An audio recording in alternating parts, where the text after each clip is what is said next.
আসসালামু আলাইকুম। আশা করি সবাই ভালো আছেন। আমিও ভালো আছি। তো আমি কয়েকদিন আগে কিছু কথা বলছিলাম, যারা ইউরোপে যেতে চান তাদের বিষয় নিয়ে আমি কিছু কথা বলতে চাইছিলাম। তো সে কথাগুলো হচ্ছে, বাংলাদেশ থেকে বর্তমানে কিন্তু প্রায় মানুষই কিন্তু মধ্যপ্রাচ্যে এখন কোনো রাষ্ট্রে আসতে চায় না। কারণ মধ্যপ্রাচ্যের রাষ্ট্রগুলোতে প্রচুর গরম পড়ে। তো এই গরমের জন্য কিন্তু অনেকেই আসতে চায় না।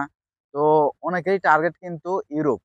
হ্যাঁ, অনেকেই মনে করেন যে লিবিয়া হয়ে মনে করেন যে ইটালি যাওয়ার লেগে ইটালি যাওয়ার জন্য অনেকটা চেষ্টা করে। তো অনেকেই এই অবৈধ পথে যাওয়ার জন্য কিন্তু অনেকেরই কিন্তু জীবন শেষ হয়ে যায়।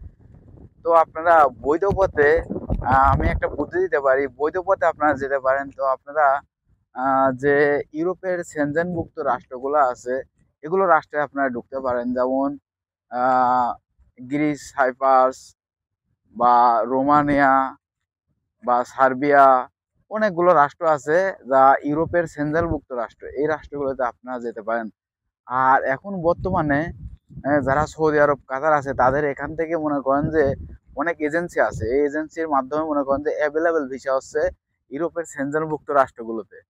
তো যারা সৌদি আরব, কাতার বা দুবাই এগুলো রাষ্ট্রে আছে, তারা তারা অবশ্যই ইচ্ছা করলে মনে করেন যে যদি অ্যাপ্লাই করে তারা যেতে পারবে। তো এগুলো জায়গায় অ্যাপ্লাই করতে গেলে বা যেতে গেলে তো আপনার অবশ্যই কিন্তু বৈধ হতে হবে।